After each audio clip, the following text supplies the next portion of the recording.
In this session, we would talk about allotropes of sulfur. Now, first of all, sulfur, the uses of sulfur. Sulfur is primarily used for vulcanization of rubber, and that is one of the major usage that we talk about. However, it is also used with insecticides, for bleaching agents, for manufacturing carbon disulfide, which actually is used for ointments, for medical compounds, and so on.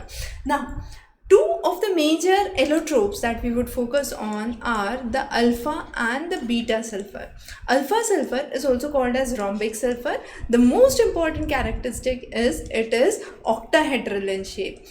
What is really important when you are heating the solution of rolled sulfur in carbon disulfide, in that case we would get rhombic sulfur, and this rhombic sulfur, very important property, it cannot dissolve in water, but it can dissolve in benzene, it can dissolve in ether, it can dissolve in alcohol, but not in water. Very important. On the other hand, when we talk about beta sulfur, this is monoclinic sulfur. Now, as the name suggests, monoclinic, it would be into colorless needle shaped structures or crystals. This happens when we are actually taking a dish and melting the rhombic sulfur. When you are melting the rhombic sulfur, monoclinic sulfur is obtained after cooling. So these two are major forms of it. Now the shape of the rhombic and the monoclinic are given here. Very important. When the temperature rises above 96 degrees Celsius, a rhombic sulfur converts into a monoclinic beta sulfur.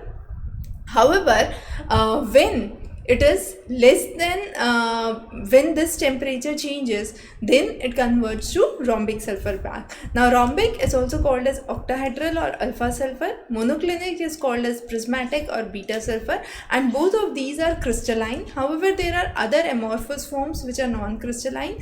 These includes plastic or gamma sulfur, milk of sulfur or delta sulfur, and colloidal sulfur. So those are some of the major classifications under sulfur allotrope. Very important for your junior science, for your NSCJs, and many such interesting topics we would be covering in the upcoming sessions. Stay tuned, please subscribe.